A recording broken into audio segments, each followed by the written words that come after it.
Hello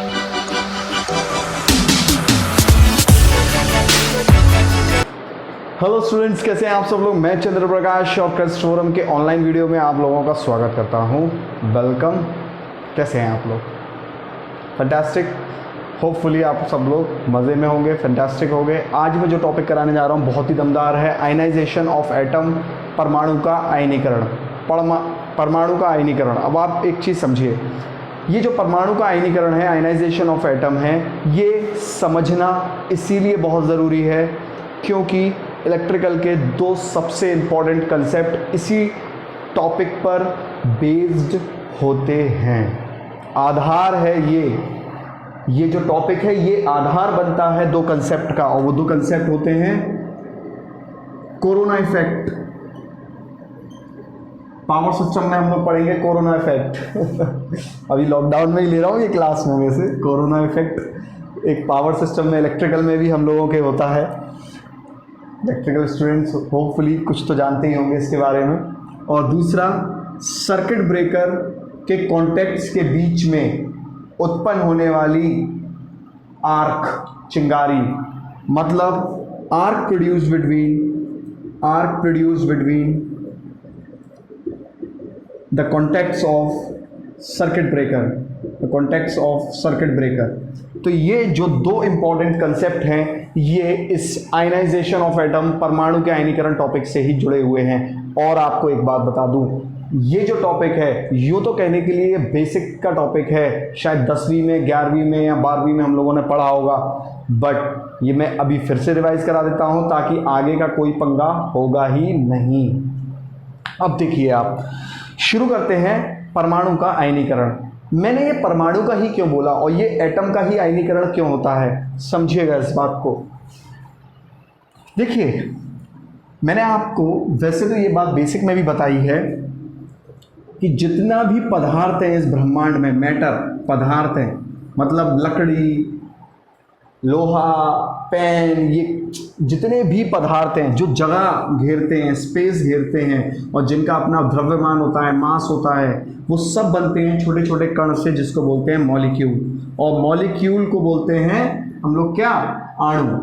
और छोटे छोटे ये अणु क्या होते हैं? पार्टिकल्स होते हैं, कण होते हैं। और जो ये पदार्थ है, पदार्थ बनते हैं अणु से, और अणु बनते हैं परमाणु से, एटम से।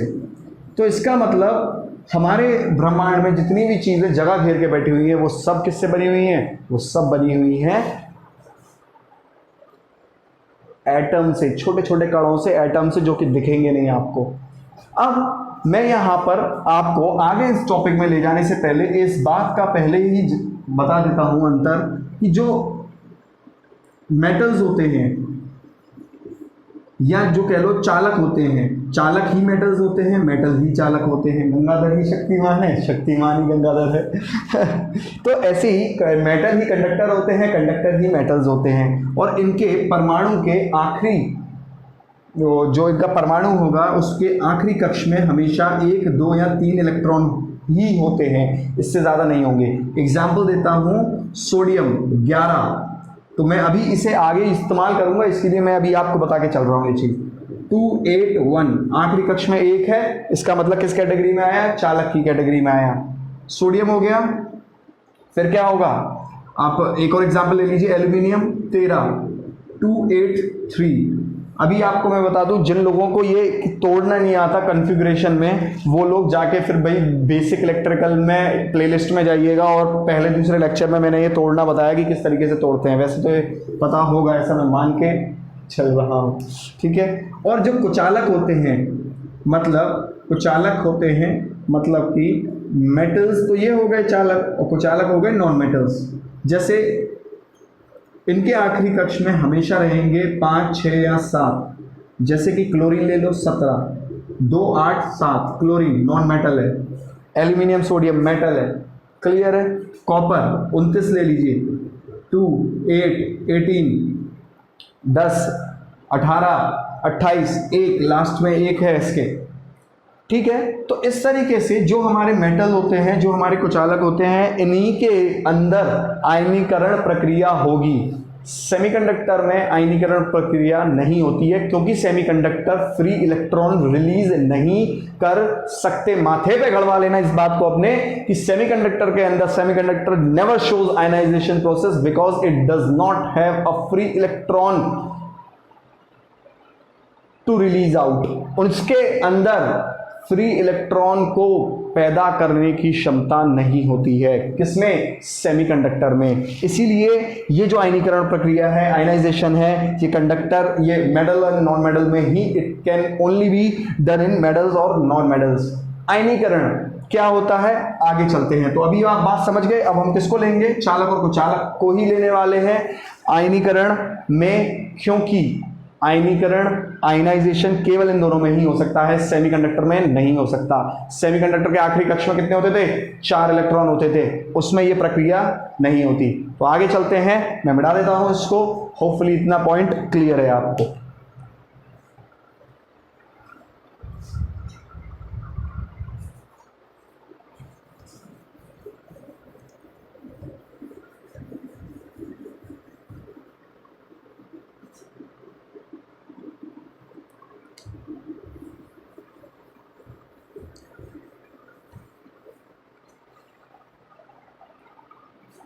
अब देखिए स्टूडेंट्स, मान लीजिए हमारी जो एयर है, एयर में भी क्या है, एयर भी अपनी आप में एक जगह घेरती है, उसका भी अपना एक द्रव्यमान होता है, एक स्पेस घेरती है एयर। मान लीजिए मैं अभी आपको एयर के अंदर सोडियम के एटम्स हैं, या कैसे भी मैं आपको एटम्स का पहले एग्जांपल देता हूं। मैं मान लीजिए मेटल्स ले लेता हूं, चालक ले लेता हूं, कंडक्टर के बारे में पहले बता देता हूं, या सोडियम के बारे में मैं बता देता हूं, या मेटल्स के बारे में। बात एक ही, मैंने आपको बताया था कंडक्टर मेटल्स, बात एक ही। अभी देखिए सोडियम क्या होता है 11, या फिर एल्यूमिनियम भी ले लेते हैं। एल्यूमिनियम कितना होता है 13, 13 माने 2 8 3। अब समझिए बात क्या है। देखिए आमूमन तौर पे एट नॉर्मल कंडीशन, जब सब कुछ सामान्य होता है, सब कुछ का क्या मतलब हुआ? सब कुछ का क्या मतलब हुआ? सब कुछ सामान्य का मतलब है कि कोई भी एक्सटर्नल फोर्सेस नहीं लगाए गए हैं। No external force has been put over the this metals या चालक या कंडक्टर, इनके ऊपर कोई भी बाहरी बल नहीं लगाया गया है। बाहरी बल कहां से लगता है? बाहरी बल लगाया जाता है एक्स्ट्रा वोल्टेज देके। बाहरी बल कहां से लगता है? लगाया जाता है इलेक्ट्रिक फील्ड देके। बाहरी बल कहां से लगता है? तापमान बढ़ा के। तो समझिए इस बात को। मान लीजिए सबसे बड़ी बात, अगर नॉर्मल कंडीशन की बात करें, मतलब जब ये कोई भी एक्सटर्नल एनर्जी, कोई भी बाहरी एनर्जी नहीं दी गई है, तब क्या होता है कि किसी भी एटम के अंदर, परमाणु के अंदर जो इसका एटॉमिक नंबर है, एटॉमिक नंबर क्या है यहाँ 13, जो एटॉमिक नंबर है वही प्रोटॉन की संख्या होती है, वही इलेक्ट्रॉन की संख्या होती है एट नॉर्मल कंडीशन। तो क्या होता है, जितने प्रोटॉन हैं, मतलब कि अभी कितने हो गए 13, और जितने इलेक्ट्रॉन है वो उनकी संख्या सेम होती है। तो 13 ही पॉजिटिव चार्ज, 13 ही नेगेटिव चार्ज। इसका मतलब क्या हुआ, यहां से एक बात निकाल के आगे लेके जाएंगे। समझिए ऐसे कि आपके गली में, आपके मोहल्ले में मान लीजिए 13 गुंडे लोग रहते हैं और 13 ही शरीफ लोग रहते हैं। तो 13 गुंडे जो काम खराब करेंगे, वही 13 शरीफ लोग उस काम को सही कर देंगे। इसका मतलब क्या है, गली का कोई माहौल बिगड़ा हुआ नजर आएगा, मोहल्ले का कोई माहौल बिगड़ा हुआ नजर आएगा? नहीं आएगा। इसका मतलब सीधा साफ सिंपल बात इतनी है कि जितने लोग काम खराब करने वाले हैं उतने ही बनाने वाले हैं, तो फिर काम कभी खराब नहीं होगा, सारी चीजें सामान्य रहेंगी। सेम ऐसे ही जब पॉजिटिव चार्ज, मतलब कि प्रोटॉन अगर 13 हैं तो नेगेटिव चार्ज अगर 13 हैं, तो पॉजिटिव नेगेटिव एक दूसरे को कैंसिल आउट कर देंगे, और जो परमाणु हैं उस पर कभी भी कोई आवेश नहीं आएगा। तो आवेश आएगा कब, या आवेश आएगा ही क्यों, सबसे बड़ी बात करते हैं। मान लीजिए अब ये एल्यूमिनियम है, एल्यूमिनियम का जो परमाणु है या नाभिक है, नाभिक में 13 प्रोटॉन है, और न्यूट्रॉन की बात करें तो न्यूट्रॉन के लिए देखो मैंने आपको फॉर्मूला पहले ही बताया हुआ है, A-Z, mass number minus atomic number, mass number minus atomic number, मतलब परमाणु भार माइनस परमाणु क्रमांक। खैर अभी मैं यहाँ पर न्यूट्रॉन की बात नहीं करता हूँ, क्योंकि न्यूट्रॉन की संख्या इसमें कभी रोल प्ले करती ही नहीं है, इसीलिए मैं न्यूट्रॉन की बात नहीं कर रहा हूँ। अच्छा 13 प्रोटॉन है और एल्यूमिनियम को अगर तोड़ेंगे तो 283 आएगा। पहली कक्ष में 2 इलेक्ट्रॉन, दूसरी कक्ष में 8 इलेक्ट्रॉन, तीसरी कक्ष में 3 इलेक्ट्रॉन। अब इधर आप देखिए, पहली कक्ष, दूसरी कक्ष और ये तीसरी कक्ष। तो पहली कक्ष में कितना है 2 इलेक्ट्रॉन, दूसरी कक्ष में कितना है 8 इलेक्ट्रॉन, तीसरी कक्ष में कितने हैं 3 इलेक्ट्रॉन। अब मान लीजिए आपने यहाँ पर एक एक्सटर्नल इलेक्ट्रिक फील्ड लगाई या तापमान दिया। मान लीजिए आपने यहाँ पर तापमान दिया किसी भी तरीके से, मान लीजिए आपने यहाँ पर टेम्परेचर दिया। अब जब टेम्परेचर दिया, मैंने आपको क्या बोला था, कोई भी एक्सटर्नल एनर्जी दी, जरूरी नहीं है टेम्परेचर ही दिया, मतलब आपने क्या किया, तापमान बढ़ाया। तापमान बढ़ाया, टेम्परेचर आपने दिया।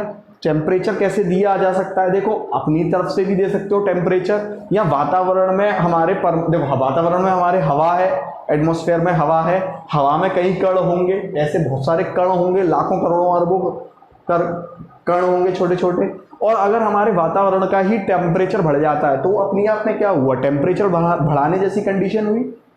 तो इस बात को समझिएगा कि टेम्परेचर बढ़ाना लैब में भी बढ़ा सकते हैं और स्वाभाविक तौर पे भी टेम्परेचर बढ़ जाता है। तो जब स्वाभाविक तौर से टेम्परेचर बढ़ता है तो एटमॉस्फेयर में, ऐसे समझ लीजिए कि ये कण एटमॉस्फेयर में मौजूद हैं।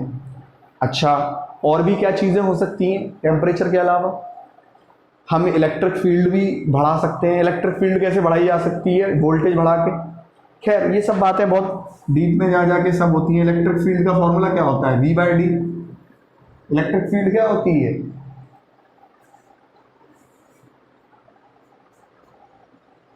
वोल्टेज प्रति दूरी, वोल्टेज प्रति दूरी इलेक्ट्रिक फील्ड होती है। तो हम इलेक्ट्रिक फील्ड भी दे सकते हैं।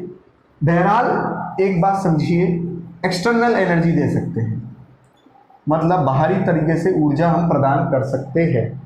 जब हमने तापमान बढ़ाया तो नो डाउट तापमान बढ़ा होगा। अब आप समझिए इसको इस तरीके से, मान लीजिए अगर मैं इस रूम में पढ़ा रहा हूँ या आप जिस रूम में बैठे हुए हैं वहाँ का तापमान धीरे धीरे बढ़ने लग जाए, तो थोड़ी देर आप इधर उधर देखेंगे, परेशान होंगे, ठीक है। फिर क्या होगा, अगर आप तापमान बढ़ता चला जाएगा तो आप क्या होगा, एकदम पागल होने लगेंगे, तो अपनी जगह पे बैठ के वाइब्रेट करने लगेंगे। और क्या हो रहा है, गर्मी लग रही है, मतलब वाइब्रेट करने लगेंगे आप अपनी जगह। और अगर आपकी अपनी सहन शक्ति से ज़्यादा टेम्परेचर बढ़ गया, अगर आपकी अपनी थर्मल लिमिट से ज़्यादा टेम्परेचर बढ़ गया तो आप क्या होगा, रूम छोड़कर भाग जाएंगे।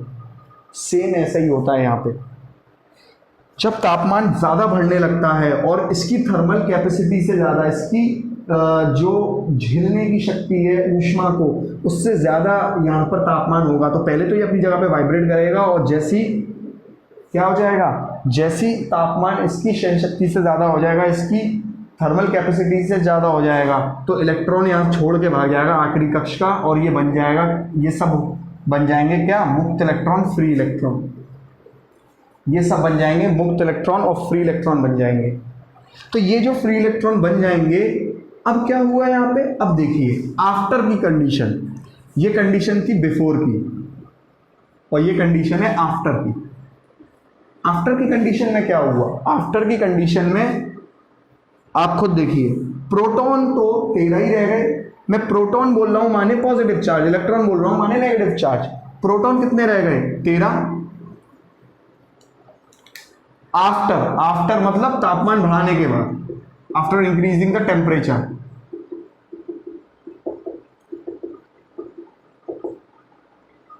आफ्टर इंक्रीजिंग टेम्परेचर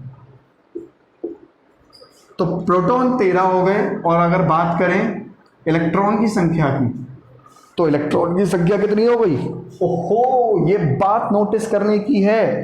पहले इलेक्ट्रॉन 13 थे, अब 3 छोड़ के चले गए हैं, तो 10 ही तो रह गए। सोचिए मैंने क्या कहा, पहले इलेक्ट्रॉन और प्रोटॉन 13 थे, बट अब क्योंकि तापमान बढ़ गया तो इलेक्ट्रॉन छोड़ के चले गए, प्रोटॉन 13 हो गए। अब मामला गंभीर होता जा रहा है।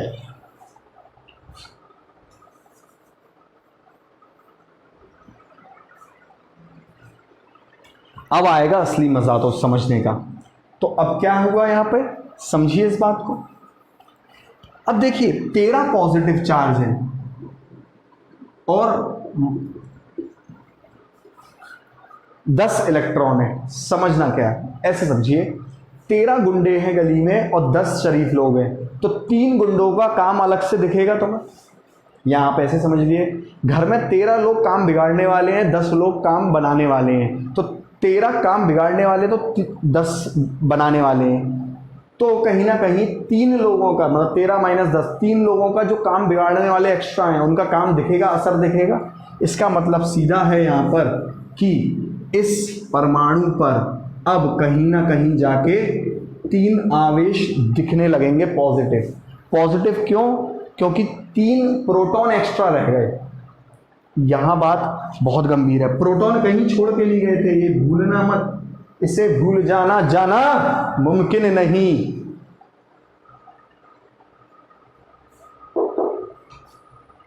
तेरा प्रोटॉन छोड़ के नहीं गए थे, ये नहीं छोड़ के गया था, छोड़ के ये गई थी, नहीं गई नहीं थी, गया था।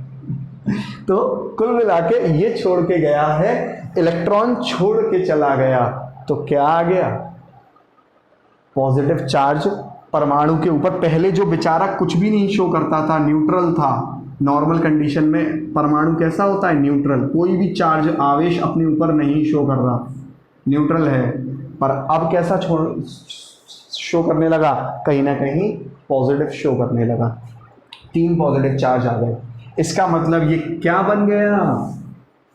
ये बन गया पॉजिटिव आयन। अब इसके ऊपर आवेश आ गया है, 3 आवेश, 3 चार्ज पार्टिकल्स इस पे शो होने लगे हैं, 3 चार्ज आ गए हैं इस पे, ये बन गया पॉजिटिव आयन। आयनीकरण इसका हो गया।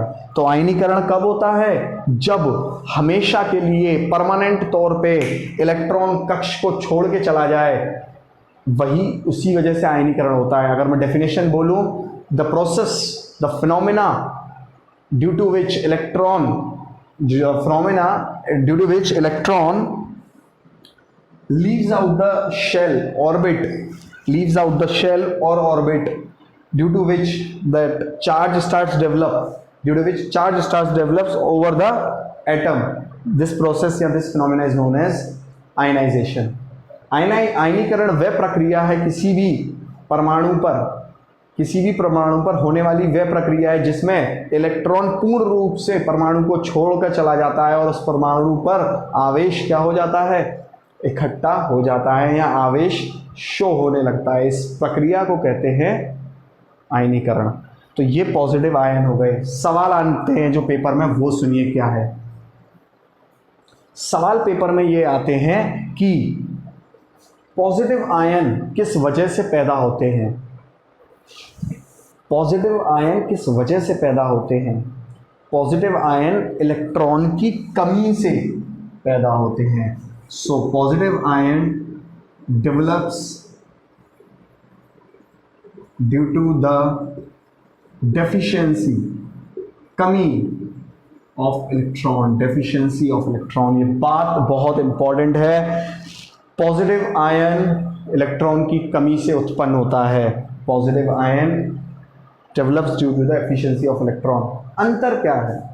एक बात और दिमाग में लाते हैं कि अंतर क्या है। अगर ये चार्ज बन गया और ये चार्ज नहीं था, तो इन दोनों में अंतर क्या है? एक चीज़ ध्यान रखना, मैंने आपको पहले दिन ही बताया था कि चार्ज चलता है तो करंट बहता है, आवेश चलता है तब करंट बहता है। ये आवेश है क्या? नहीं है, ये न्यूट्रल है। ये आवेश बन गया, इसका मतलब इसके चलने से करंट उत्पन्न होगा या कह लो चालकता आएगी। तो इस बात को ध्यान रखना कि न्यूट्रल कंडीशन में परमाणु कभी करंट का प्रवाह नहीं करवाएंगे, कभी चालकता नहीं करवाएंगे। न्यूट्रल कंडीशन में, नॉर्मल कंडीशन में, सामान्य कंडीशन में, जब तापमान नहीं बढ़ा हुआ है, कुछ नहीं बढ़ाया है, पर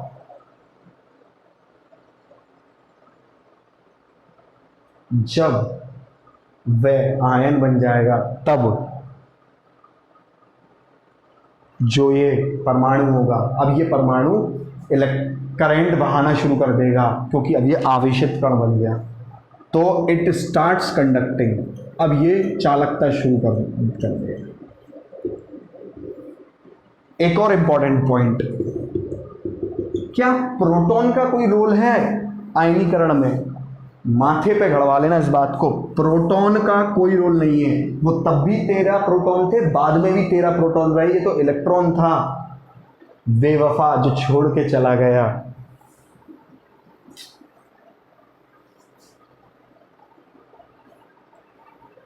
तो proton does not have any role. Proton का कोई भी रोल नहीं होता। Proton does not have any role in ionisation. आयनीकरण, देखो भैया, अगर कोई जैसे कह रहा होगा कि सर, जैसे मैं मानता हूँ ऐसा नहीं है कि छोटा छोटा दिख नहीं रहा तो भाई बोल तो रहा हूँ, सुन तो रहे हो, तो ये बात नहीं करना यार, है ना। Proton does not have any role in ionisation. Proton का आयनीकरण में कोई भी रोल नहीं होता है, ठीक है। अब बात करते हैं, अगर मैं नॉन मेटल ले लेता तो एक और मैं बात कहूँगा, अगर मैं नॉन मेटल ले लेता, मान लीजिए क्लोरीन ले लिया हमने, नॉन मेटल ले लिया, अधातु जिसे बोलते हैं, है ना, कुचालक जिसे बोलते हैं, है ना, इंसुलेटर भी बोल सकते हैं। अब क्लोरीन का क्या होता है एटॉमिक नंबर 17, 287, आखिरी कक्ष में 7 है। अब अगर मैं क्लोरीन का बनाऊं क्या स्ट्रक्चर, तो भैया जो परमाणु क्रमांक है वही प्रोटॉन की संख्या, वही इलेक्ट्रॉन की संख्या, मतलब 17 ही प्रोटॉन होंगे। देखो मैं अभी न्यूट्रॉन की बात नहीं कर रहा हूँ क्योंकि न्यूट्रॉन का कोई रोल होता नहीं है, उसके लिए फिर मास नंबर पता होना चाहिए तब न्यूट्रॉन निकालो, बट कोई रोल नहीं है तो अभी कोई मतलब नहीं है, उसे इग्नोर करके चलो। तो पहले कक्ष में कितने हैं, 2 इलेक्ट्रॉन हैं, दूसरे कक्ष में 8 और तीसरे कक्ष में 7 इलेक्ट्रॉन हैं। मैं 7 पूरे नहीं बना रहा हूँ, मैं यहाँ संख्या 7 लिख दे रहा हूँ आखिरी कक्ष में।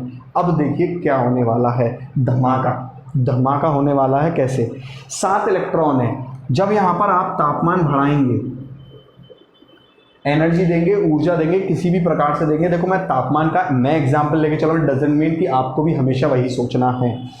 टेम्परेचर अगर आप लेके चलेंगे, आपने टेम्परेचर बढ़ाया, देखिए ये बात मैं बेसिक इलेक्ट्रिकल में डिस्कस कर चुका हूँ कि यहाँ पर मुक्त इलेक्ट्रॉन पैदा नहीं होंगे। वैसे मैं आपको थोड़ा सा समझा के भी यहाँ पर चल दे रहा हूँ। जब यहाँ पे हम तापमान बढ़ाएंगे, यहाँ से जो इलेक्ट्रॉन फ्री होके जाते हैं मेटल से, वो जाके नॉन मेटल में चले जाते हैं। तो अगर कहीं पर यहाँ पर 1 इलेक्ट्रॉन आ गया, मतलब यहाँ पे 7 इलेक्ट्रॉन निकालना बहुत ज़्यादा ऊर्जा देने के बराबर है। हम ऐसा मान के चलते हैं कि अगर हमने यहाँ पे तापमान बढ़ाया तो जो 7 इलेक्ट्रॉन है निकलने के लिए वो इतनी ऊर्जा लेंगे कि तब तक तो वो पदार्थ ही जल जाएगा, वो मटेरियल ही जल जाएगा अपने आप में। क्या कहना चाह रहा हूँ, यहाँ कम लोग थे, ऐसे समझना, एक घर खाली कराना है हमें। अगर उसमें 2 लोग हैं तो क्या करेंगे, उठा के पटक के फेंक देंगे बाहर। पर अगर उसमें 10 लोग हैं, 1000 लोग हैं, मतलब एक एग्जाम्पल दे रहा हूँ, उसमें ज़्यादा लोग हैं तो हम उठा के बाहर नहीं फेंक सकते उनको, उसमें ज़्यादा ऊर्जा चाहिए, उसमें ज़्यादा एनर्जी चाहिए। तो सेम ऐसे ही है कि यहाँ पे आउटर कक्ष में, बाहरी कक्ष में इतने ज़्यादा इलेक्ट्रॉन होते हैं कि यहाँ से इलेक्ट्रॉन निकलना के लिए हमें जितनी ऊर्जा देनी पड़ेगी, मतलब जितनी ऊर्जा हमें निकालने के लिए देनी पड़ेगी, उतने में वो जल जाएगा, पूरा पदार्थ स्वाहा हो जाएगा उसका। तो यहाँ पर इलेक्ट्रॉन आते हैं, तो यहाँ अधातु में इलेक्ट्रॉन क्या होते हैं, मुक्त इलेक्ट्रॉन कभी बनते ही नहीं है। They never release a free electron, वो फ्री इलेक्ट्रॉन कभी नहीं निकालते।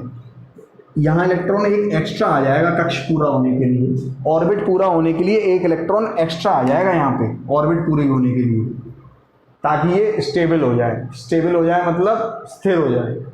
आखिरी कक्ष पूरा होने पर एटम स्टेबल हो जाता है, ये बात मैं बता भी चुका हूँ और भी लेक्चरों में। अगर लास्ट ऑर्बिट कंप्लीट हो जाए तो एटम स्टेबल हो जाता है और किसी भी अन्य पदार्थों से रिएक्ट नहीं करता, नहीं रिएक्शन में भाग लेता। अब क्या होगा वो समझिए, क्या होने वाला है जब इलेक्ट्रॉन यहाँ आता है। तो देखो कितनी अच्छी बात है, समझिएगा। बाद की कंडीशन क्या होगी, आफ्टर की कंडीशन क्या होगी, आफ्टर की कंडीशन हो गई, आफ्टर की कंडीशन हो गई। देखो प्रोटॉन तो 17 रह गए, प्रोटॉन देखो कहीं गया, प्रोटॉन कभी नहीं जाता, वो नाभिक में जड़ के जम के बैठ गया है, ऐसे समझ लो, बिल्कुल जम के अड़ के बैठ गया है। बट क्या होगा, यहाँ इलेक्ट्रॉन एक एक्स्ट्रा आ गया। इलेक्ट्रॉन पहले भी 17 थे बट अब 18 हो गए। इसका मतलब क्या है, -1। कहीं ना कहीं 17 काम बिगाड़ने वाले, 18 बनाने वाले, तो एक एक्स्ट्रा बनाने वाले का असर दिखेगा, तो क्लोरीन पर एक माइनस चार्ज एक्स्ट्रा आ जाएगा। यहां अगर हम बात करेंगे इसी पॉइंट से, अब ये क्या बन गया, नेगेटिव आयन, ये क्या बन गया, नेगेटिव आयन। तो अभी आपको ये प्रक्रिया समझ में आ गई होगी कि पॉजिटिव आयन कैसे बनते हैं, एक परमाणु से नेगेटिव आयन कैसे बनते हैं। मैंने आपको बताया था दो सबसे इंपॉर्टेंट कंसेप्ट, चाहे आप एमटेक लेवल पे भी पहुंच जाओ, सर्किट ब्रेकर में आग कैसे लगती है, चिंगारी कैसे लगती है, वो इस आयनीकरण पर डिपेंड है, कोरोना इफेक्ट इस आयनीकरण पर डिपेंड है, इसीलिए समझना बेहद ज़्यादा ज़रूरी हो जाता है। नेगेटिव आयन फॉर्म हो गया है क्लोरीन, नेगेटिव आयन अब जब ये बन गया है तो देखिए और क्या चीज़ है, क्योंकि ये आयन बन गया है तो अब ये कंडक्टिंग करना भी स्टार्ट कर देगा, मतलब करंट का प्रवाह करना स्टार्ट कर देगा। ये बात एक यहाँ पर हो गई, ठीक है। क्या यहाँ पे प्रोटॉन ने कोई रोल निभाया, प्रोटॉन अब Bv17 तब Bv17, मतलब प्रोटॉन दोनों में ही कोई रोल नहीं निभाते, ना पॉजिटिव आयन बनाने में ना नेगेटिव आयन बनाने में, वो तो जम के बैठ गया नाविक में, मेरा टेसू यहीं अड़ेगा, समझे। तो कुल मिला के प्रोटॉन का कोई रोल नहीं होता है। तो ये हो गया आपका नेगेटिव आयन। अब नेगेटिव आयन हो गया, कंडक्ट कराना शुरू कर देता है, करंट का प्रवाह कराना शुरू कर देता है, प्रोटॉन का कोई रोल नहीं होता। लास्ट लाइन, अब ये फॉर्म कैसे हुआ, यहां से तो इलेक्ट्रॉन की कमी हो गई थी, यहां पर इलेक्ट्रॉन अधिकता में आ गए, मतलब एक्सेस ऑफ इलेक्ट्रॉन। तो it is formed due to excess of electron. मतलब भैया बोल भी तो रहा हूं, अगर मेरी राइटिंग नहीं समझ में आ रही हो तो बोल भी तो रहा हूं, ये नेगेटिव आयन अधिकता, इलेक्ट्रॉन की अधिकता से उत्पन्न होता है। It produces, this negative ion produces due to the excess of electron, अधिकता से। क्लियर है इतनी चीज, ऐसे नेगेटिव आयन फॉर्म होता है, ऐसे पॉजिटिव आयन फॉर्म होता है। आखिरी बात, अंतिम बात, फिर इस बात को खत्म करेंगे आयनीकरण को। उम्मीद करता हूं समझ में आया होगा, कमेंट में जरूर बताइएगा ये चीज। पर पिक्चर अभी बाकी है मेरे दोस्त, मैं एक बहुत उम्दा बात बताने वाला हूं, पानी पी लेता हूं।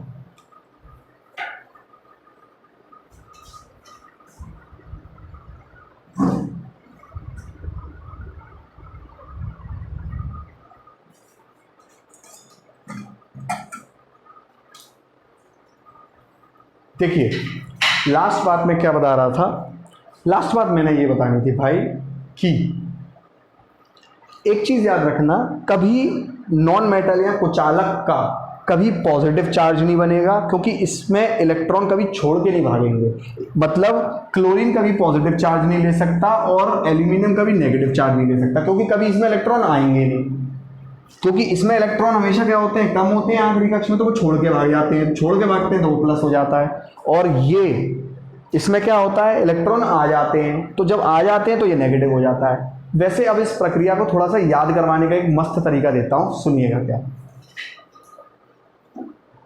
तरीका सुनिएगा, ऐसे समझिए, आप हैं अभी, आप न्यूट्रल हैं, कुछ नहीं सोच रहे, ना अच्छा सोच रहे अपने बारे में, ना बुरा सोच रहे किसी के लिए भी, ना अच्छा सोच रहे ना किसी के लिए भी बुरा सोच रहे, ऐसे समझिए। आप समझिए आप बिल्कुल न्यूट्रल बैठे हुए हो, आप किसी के बारे में ना अच्छा सोच रहे हो ना बुरा सोच रहे हो। अब कोई नेगेटिव इंसान आया आपके पास, नेगेटिव इंसान आया आपके पास और आपसे बोला कि यार वो ऐसा है वैसा है, तो आप क्या, आपके दिमाग में क्या आ जाएगी, नेगेटिविटी आ जाएगी। आप यार ये अच्छा, हाँ यार नेगेटिविटी आ जाएगी। तो इसका मतलब क्या हुआ, जब कोई बाहर से नेगेटिव आया तो आपके ऊपर क्या हो गया, एक नेगेटिविटी क्रिएट हो गई, तो कहीं ना कहीं नेगेटिव चार्ज डेवलप हो गया। तो इलेक्ट्रॉन ऐसी परमाणु पर भी कैसे डेवलप होता है हमारा नेगेटिव चार्ज, किसी भी परमाणु या एटम पे नेगेटिव चार्ज कैसे डेवलप होता है, उसके पास कोई नेगेटिव इलेक्ट्रॉन आ गए, उन्होंने क्या कर दिया, उसे नेगेटिव बना दिया, एक्स्ट्रा आ गए तो नेगेटिव चार्ज डेवलप हो गया। ऐसी अब आप समझिए, आप कुछ नहीं सोच रहे, न्यूट्रल हैं। अब क्या हुआ, आपके अंदर से कहीं ना कहीं नेगेटिव, अब कोई इंसान आया, उसने आपके अंदर से नेगेटिव चीजों को निकाल दिया, कहा आपकी नेगेटिव चीजों को निकाल दिया, तो आप कैसा फील करेंगे, पॉजिटिव फील करेंगे। सेम ऐसे ही है, ये आयनिक है। उम्मीद करता हूँ समझ में आया होगा, बताइएगा कमेंट करके। Thank you, have a nice day. Like share subscribe करिएगा। मिलते हैं अपने अगले लेक्चर में। ओके, चलिए, थैंक यू।